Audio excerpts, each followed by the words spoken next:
네, 우리 지난 주간에 참 우리 온 국민들을 놀라게 만드는 그런 사건이 벌어졌습니다. 사건을 일으킨 사람들은 지금까지도 잘못에 대해서 인정하지 않고 또 별로 돌이킬 마음도 없어 보이는 그런 모습을 보면서 우리 많은 국민들이 나라를 걱정하고 염려하고 있습니다.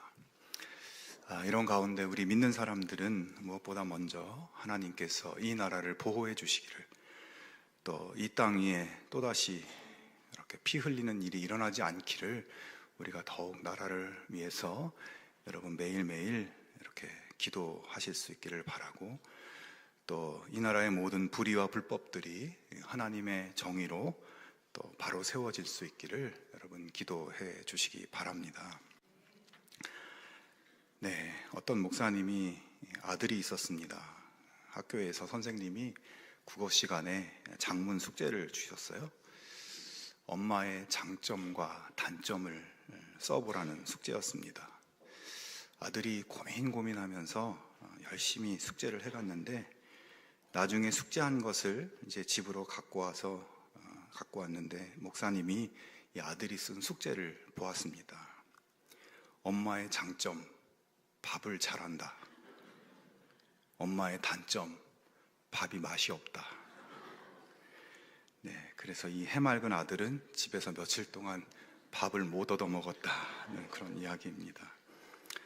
네, 우리 참 너무나 요즘 상황이 엄숙한 것 같아서 이런 얘기를 하나 해봤습니다. 얼마 전 인도네시아 선교지인 발리섬에 방문했습니다. 인도네시아는 세계 최대의 이슬람 국가입니다. 그러나 특이하게도 전에도 말씀드렸듯이 이 발리는 힌두가 90%가 넘는 힌두의 섬입니다. 이 섬에서 행해지는 이 힌두의 의식, 제사 의식은 힌두의 원산지라고 할 수 있는 인도에서도 이 제사 의식을 배우려고 올 만큼 철저하게 그렇게 행해지는 곳입니다.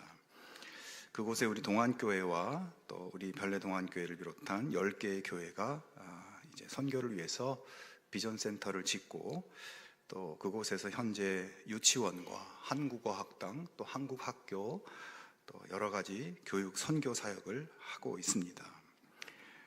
이번에 가봤더니 특히 유치원은 대기 인원만 100명이 될 정도로 아주 그 지역에서 인기가 높고, 또 유치원을 통해서 유아들에게 성경과 찬양과 복음의 가치관을 열심히 가르치고 있습니다.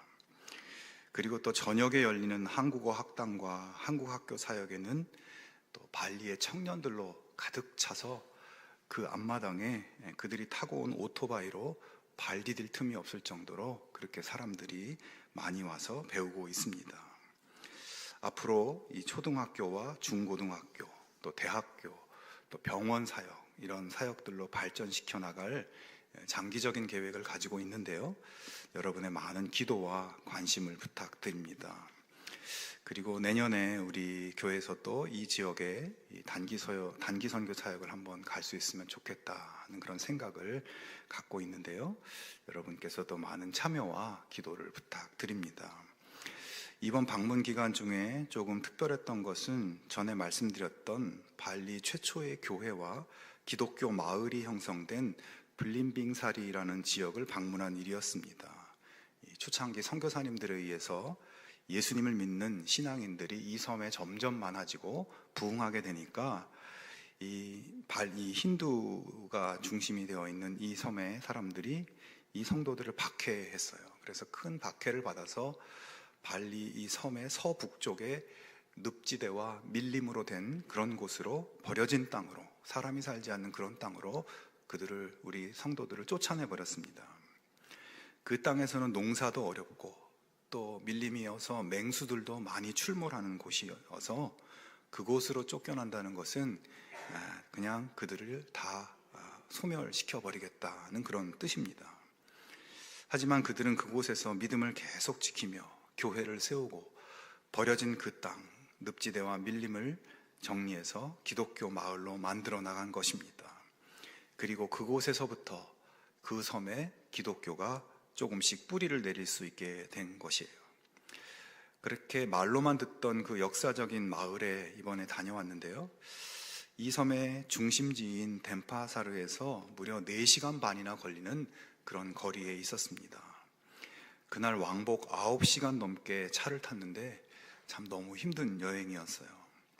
하지만 그곳에 교회를 찾아가서 현지 목사님과 또 성도들과 함께 만나 이야기를 듣고 간증을 듣고 함께 찬양하고 기도하면서 성령께서 크게 우리들의 마음을 역사하시는 그런 은혜를 함께 나눌 수가 있었습니다. 그런데 여러분, 이 마을을 다녀오면서 제 마음에 한 가지 깨달음이 있었습니다. 이 블린빙사리까지 가는 4시간 반 동안에 여러 힌두 마을을 통과해야 되고 또 여러 이슬람 마을들도 통과하고, 그래서 마지막에 목적지인 최초의 기독교 마을에 도착했는데, 이 힌두 마을과 이슬람 마을들, 그 많은 마을들과 기독교 마을에 아주 확실한 차이점이 하나 있었다는 것입니다. 그것은 이 힌두나 이슬람 마을은 참 정리가 안 되어 있고 굉장히 지저분하고 우상에게 바쳤던 음식들이 땅바닥에 굴러다니고 참 질서가 없는데, 그런 지역을 통과해서 기독교 마을에 도착했는데 지금까지와는 정반대로 너무나 질서정연하고 집집마다 거리마다 잔디를 어떻게 잘 가꾸었는지 정말 무슨 고급 리조트에 와 있는 것 같은 그런 분위기였습니다. 쓰레기나 휴지 하나 볼 수 없었고 길이나 건물이 모두 질서정연하고 사람들은 모두 밝고 명랑한 표정으로 저희들을 환영해주고, 곳곳에 십자가가 보이고 마을의 주 도로는 십자가 형태로 되어 있고 그 길의 중앙에도 십자가가 세워져 있었습니다. 마치 4시간 반 동안 더럽고 지저분한 지옥을 지나서 드디어 천국에 도착했다는 그런 느낌이었습니다. 4시간 반 동안 어둠과 무질서와 우울함과 깜깜한 마을들을 통과해서 예수님의 빛이 비치는 곳, 천국의 질서와 하나님의 기쁨과 평강이 충만한 빛의 마을을 볼 수 있었습니다. 여러분, 내년에 우리가 거기에 같이 한번 가볼 수 있기를 소망합니다. 여러분, 예수님을 믿는다는 것은 무엇일까요? 예수님을 믿는다는 것은 예수님의 생명의 빛이 내 삶에 비추어진다는 것입니다. 내 모든 어둠과 절망이 예수님의 빛으로 물러나는 삶이 되는 것입니다. 우리의 삶이 천국의 정결함과 말씀의 질서와 하나님의 기쁨과 평강이 충만해지는 그런 삶이 된다는 것입니다. 여러분, 예수님을 믿어야 삶이 그렇게 바뀔 수 있습니다. 사탄이 주장하고 내가 주인 되어서 사는 세상은 결국 어둡고 희망이 없고 자기 즐거움만 추구하다가 정결하지 못하게 되고 위선과 거짓으로 채워지고 결국 멸망의 길로 가게 되어 있는 것입니다. 여러분, 해마다 성탄절이 가까워지면 가장 먼저 성탄절이 다가왔음을 알리는 신호가 있습니다. 그것은 바로 불빛의 등장입니다. 전에는 큰 백화점은 물론이고 동네의 작은 가게들까지도 크리스마스 장식과 불빛을 많이 달고 했는데, 요즘은 그런 것들이 점점 희미해지고 사라지는 것 같습니다. 사실 이 해마다 우리 성탄절의 시기는 24절기로 치면 동지 때와 겹칩니다. 동지가 어떤 때입니까? 1년 중에 가장 어두운 때이죠. 가장 밤이 길고 어두운 계절입니다. 그렇게 가장 어두운 시기에 의의 태양이신 예수님께서 오심으로 구원과 희망의 빛이 비춰지는 것이 성탄절의 불빛의 의미입니다. 여러분, 성경이 예수님에 대해서 이야기할 때 가장 많이 사용하는 은유가 무엇일까요? 오늘 말씀 9장 2절에 구약의 선지자 이사야는 이렇게 말씀합니다. 흑암에 행하던 백성이 큰 빛을 보고 사망의 그늘진 땅에 거주하던 자에게 빛이 비치도다 라고 말씀합니다. 또 신약에서 사도 요한은 예수님을 이렇게 증언합니다. 참 빛, 곧 세상에 와서 각 사람에게 비추는 빛이 있었나니 그가 세상에 계셨으며 세상은 그로 말미암아 지은 바 되었을 때 세상이 그를 알지 못하였다 말씀합니다. 성경은 세상은 너무나 어두운 곳이고 세상은 흑암으로 가득 찬 곳이며 그곳에 예수님은 생명의 빛으로 오신 분이라고 말씀하고 있는 것입니다. 자, 그런데 세상이 어둡다는 말에서 이 어둠이라는 단어는 성경에서 악과 고난이라는 의미를 담고 있는 단어입니다. 자, 그러니까 세상이 어둡다는 말은 흑암으로 가득 차 있다라는 것은 세상에 악과 고난이 가득하다는 것이죠. 오늘 본문을 쓰고 있는 선지자 이사야의 시대도 흑암이 가득 찬 악과 고난이 가득 찬 그런 시대였습니다.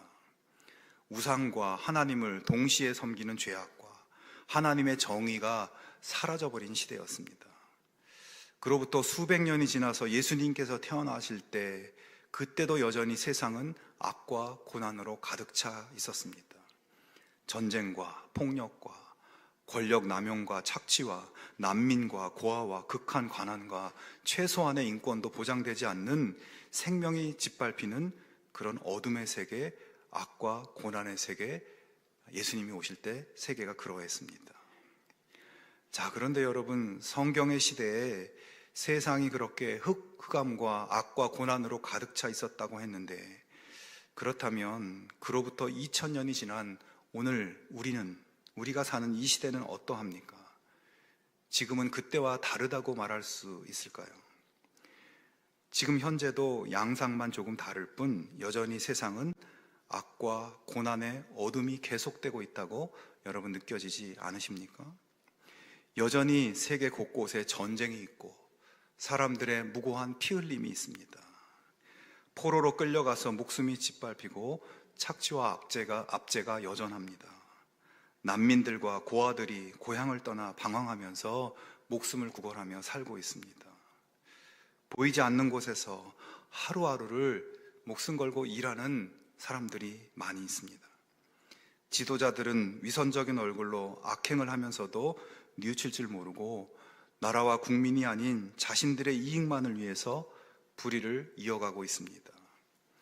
그런 가운데 오늘 우리 자신도 겉보기에는 괜찮아 보여도 마음의 어두움과 상처로 우리도 고통스러워하고 남모르는 악과 고전하며 싸우기도 하고 우리의 삶의 의미를 찾으려고 하지만 목적도 희망도 보이지 않는 허무함이 우리 삶에 스며들어 있습니다. 자, 세상이 어둡다, 세상이 흑암 가운데 있다는 말씀에서 또 한 가지 생각해 볼 것은 세상에 가득한 이 악과 고난을 치유할 수 있는 방도를 아무도 모른다는 사실입니다. 이사야 8장 21절과 22절에 보면 그들은 괴로움과 굶주림으로 이 땅을 헤맬 것이다.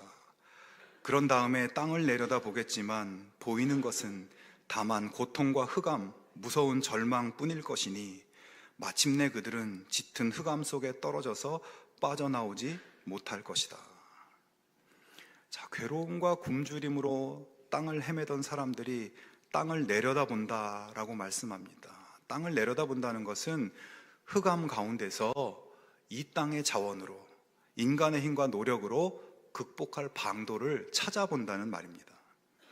세상의 암울한 현실을 인간의 지성과 능력으로 해결해 볼 수 있다고 생각하고 방법을 찾아본다는 것이에요.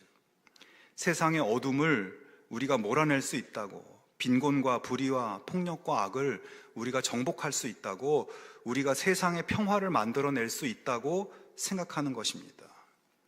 하지만 보이는 것은 뭐라고 말씀합니까? 여전한 고통과 흑암, 무서운 절망뿐이다. 이 땅에서 어둠을 물리칠 방도를 찾지만 세상에 그런 것은 없다라고 성경은 말씀합니다. 여러분, 역사가 진행될수록 인류는 스스로를 구원할 수 없다는 것이 더욱 분명해지고 있지 않습니까? 우리나라 사회가 과거의 독재 시대에서 민주화 시대가 되면서 사람들은 이제 어둠과 악이 물러가고 정의와 평화의 시대가 될 것이라고 생각했습니다. 그러나 그렇게 정치가 바뀌었다고 악과 고난이 물러나지 않습니다. 보수가 권력을 잡던, 진보 세력이 권력을 잡던 세상의 어둠은 별로 바뀌지 않는 것 같습니다. 오히려 이전에 없었던 새로운 갈등이 떠오르고 있습니다. 인간의 지성이 발전할수록 평화가 오는 것이 아니라 온 세상이 싸움판이 되고 있습니다. 인간의 과학과 기술이 점점 발전해서 인간의 삶을 더 낫게 만들 것이라고 생각했지만 핵무기의 위험과 환경 파괴의 위험, 전염병의 위험, 생각지 못한 위험들이 더 많이 늘어나고 삶이 더 어두워져 가고 있습니다. 얼마 전에 TV에서 우리나라 최고의 사회생물학자인 최재천 교수님이라는 분의 인터뷰를 봤는데, 지금 지구의 기후 위기를 어떻게 극복할 수 있을지 이 사회생물학자 교수에게 물었습니다. 이 교수님의 대답은 불가능하다는 것이었습니다. 돌이킬 수 없게 되었다는 거예요. 전 지구인이 우리 TV에 나오는 자연인처럼 살아도 회복이 불가능한 지점을 넘어섰다. 그래서 불가능하다고 하는 겁니다. 교수님인들 그렇게 말씀하고 싶었겠습니까? 희망의 이야기를 하고 싶었겠지만 과학자로서 아무리 봐도 이 기후 위기를 되돌이킬 수 없게 되었다는 것입니다. 여러분, 이것이 무엇을 말해줍니까? 정치가 바뀌고 유능하고 새로운 지도자가 세워지고 이성이 발전하고 이데올로기가 바뀌고 경제체제가 바뀌고 과학이 발전하면 인간의 문제들을 해결할 수 있다고 하는 신념이 틀렸다는 것입니다. 인간이 자기 힘과 노력으로 자신을 구원할 수 있다는 믿음, 이 땅의 어둠의 치유를 이 땅을 굽어보고 살펴보면 찾을 수 있다는 신념이 틀렸다는 것입니다. 그런 신념이 어둠을 더 악화시키고 있을 뿐입니다. 여러분, 이것은 성경만 이렇게 이야기하는 것이 아니라 세상 사람들도 인정하는 부분이에요. 버트란트 러셀이라는 철학자가 있습니다. 이 사람은 신을 부정하는 철학자이고 초월적 존재나 초자연적인 차원을 부정하는 사람입니다. 이 사람이 이런 말을 합니다. 한마디 한마디가 기가 막힌 말인데요. 인간은 원인들의 산물이다. 인간의 기원과 성장과 희망과 두려움과 사랑과 신념은 다 원자들이 우연히 배열된 소산일 뿐이다. 그 어떤 열정과 용맹한 행위와 심오한 사상과 감정도 개인의 삶을 무덤 너머에까지 지속시킬 수 없다. 인류 역사상의 모든 수고, 모든 헌신, 모든 영감, 모든 총명하고 비범한 재능은 태양계의 총체적 사멸과 함께 소멸될 운명이다. 인류의 위협도 우주의 황폐한 잔해 속에 송두리째 파묻힐 수밖에 없다. 정말 암울한 전망이죠. 인간은 기원에서부터 모든 것은 원자들이 우연히 배열된 결과일 뿐이다. 인류가 이룬 그 모든 것은 태양계가 없어질 때 함께 다 소멸될 것이다. 인간이 이룬 그 모든 업적이 우주의 잔해 속에 파묻히게 될 것이다. 세상은 이렇게 절대적인 절망을 이야기하고 있고 어쩌면 그들은 그렇게 이야기할 수밖에 없는 것입니다.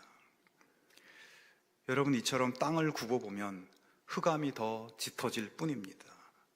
아무리 역사를 진전시키고 업적을 이루어도 결국 끝에 가서는 태양계의 소멸과 함께 사라진다는 절망만 발견될 뿐입니다. 어디에도 치유의 방도가 없습니다.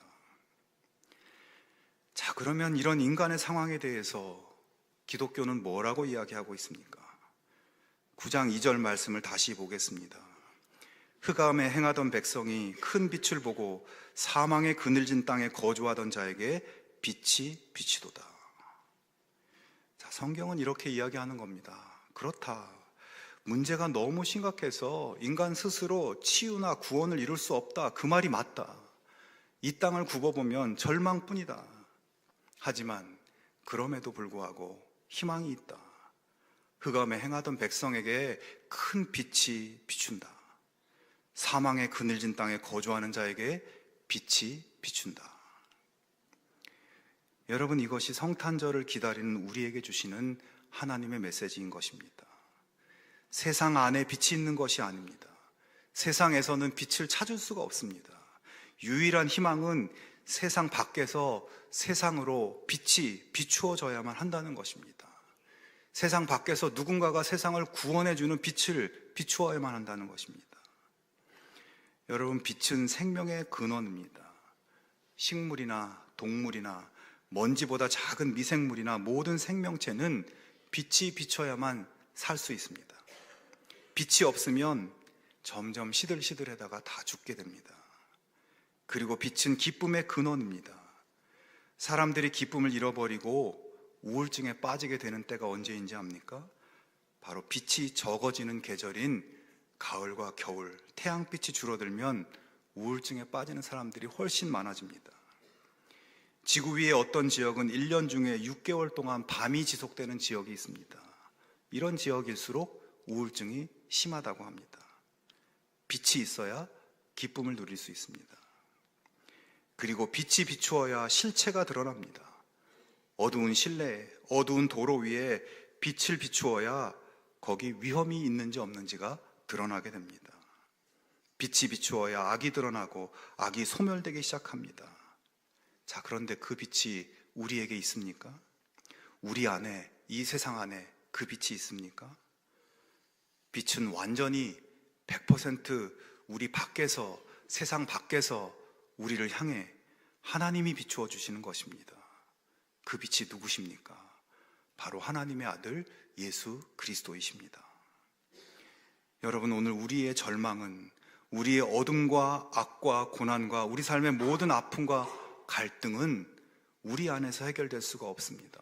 해결되는 것처럼 보이지만 해결될 수 있다고, 해결될 수 있는 것 같다고 느낄 뿐이지, 오직 하나님의 구원의 빛을 통해서만 그것들이 물러가게 된다는 것을 여러분 기억할 수 있기를 바랍니다. 자, 그렇다면 하나님의 빛은 우리에게 어떻게 비추어질까요? 이사야 9장 6절에 보면 한 아기가 우리에게 낳고 한 아들을 우리에게 주셨다. 여러분, 이것이 하나님의 빛이 비추어지는 방식입니다. 하나님의 빛은 어떤 위대한 지도자나 현명한 지성으로 오는 것이 아닙니다. 얼마 전에 미국에서 대통령 선거가 있었죠. 도널드 트럼프가 넉넉하게 당선됐습니다. 미국 사람들이 저 트럼프를 보면 참 이상하게 보이고 무슨 남봉꾼처럼 보이는데도 그에게 희망을 건 것이에요. 트럼프가 어려운 살림살이도 좋아지게 해주고 뭔가 삶을 더 나아지게 만들어주고 어두운 삶에 빛을 비춰줄 것이라고 그들이 기대한 것입니다. 자, 그런데 여러분, 과연 그렇게 될까요? 우리나라 사람들도 그렇고 전 세계의 모든 나라의 사람들이 새로운 대통령, 새로운 총리, 새로운 지도자를 뽑으면서 그에게 희망을 겁니다. 하지만 그때마다 사람들은 실망하게 되는 상황을 일일이 예를 들지 않아도 너무나 우리 주변에 많습니다. 여러분, 하나님의 빛은 정치 지도자나 어떤 정치 이데올로기나 어떤 탁월한 경제 시스템으로 오는 것이 아닙니다. 자본주의 시스템이 우리의 빛이 될 수 있을까요? 아니면 자본주의가 조금 폐해가 있으니까 거기다가 사회주의적인 경제 시스템으로 조금 보완하면 그것이 우리에게 빛이 될 수 있을까요? 여러분, 오늘 성경은 이야기합니다. 하나님의 빛은 한 아기로 온다고, 하나님의 아들 예수 그리스도를 빛으로 주셨다고 말씀합니다. 자, 그러면 이 빛은 어떻게 우리의 것이 될 수 있을까요? 6절을 다시 보면 한 아들을 우리에게 주셨다고 말씀합니다. 주셨다. 이 말이 중요합니다. 하나님이 주셨으면 우리는 그 주신 것을 받으면 되는 겁니다. 하나님이 우리에게 빛이신 예수님을 선물로 주셨고 그 빛을 받는다는 것은 무슨 의미인가요? 어둠과 악과 고난으로부터 나를 구원해 주실 분은 예수님밖에 없다는 것을 인정하는 것이 그 빛을 받는 것입니다. 세상에 그 무엇도 희망이 될 수 없고 오직 하나님이 주신 빛, 예수님께만 희망이 있다고 믿고 인정하는 것입니다. 아기로 오신 예수 그리스도의 십자가가 구원이고 희망이다, 이 사실을 받아들이고 그분만 의지하고 그분만을 사랑하는 것입니다.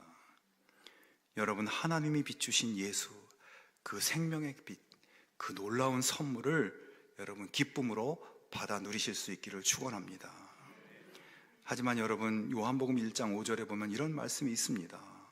빛이 어둠에 비치되 어둠이 깨닫지 못하더라.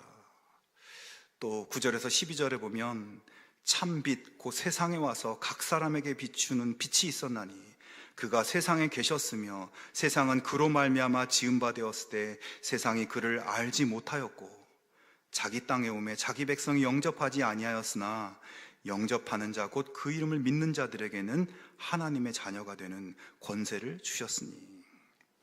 자, 여러분, 하나님은 각 사람에게 참 빛이신 예수님을 주셨지만 사람들 중에는 그 빛이신 예수님을 받는 사람과 받지 않는 사람이 존재한다는 것입니다.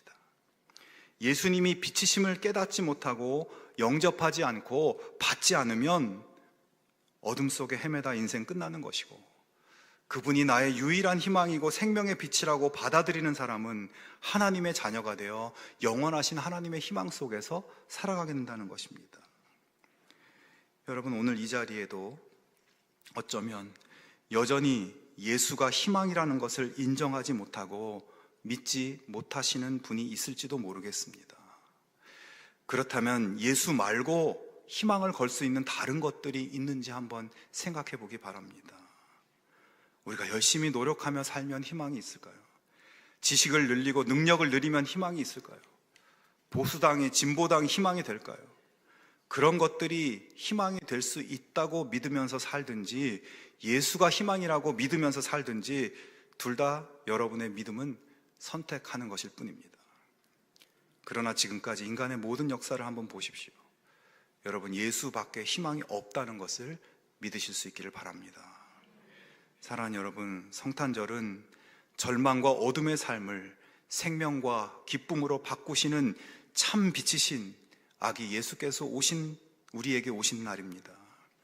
여러분, 마음속에 어떤 어둠과 어떤 염려와 불편함과 상처가 있습니까? 여러분을 괴롭히는 악과 고난은 무엇입니까? 내 힘으로, 내 능력으로 어떻게 해보려고 안간힘을 쓰고 있는 그것은 무엇입니까? 그 모든 것을 생명의 빛이신 예수님께 가지고 나오기 바랍니다. 생명의 빛이신 예수님을 믿고 받아들이고 인정하고 사랑할 수 있기를 바랍니다. 예수님께 기도로서 말씀드리고 예수님이 주신 생명의 말씀을 통해서 어둠을 깨트릴 수 있기를 바랍니다. 내 어두운 삶에 생명의 빛, 진리의 빛을 비춰주시기를 매일 기도하면서 살아갈 때 우리의 모든 절망은 소멸될 것입니다. 하나님이 주시는 이 놀라운 아름다운 선물, 사랑스러운 예수님의 빛 가운데 거하는 우리 모두가 되기를 주님의 이름으로 축원합니다.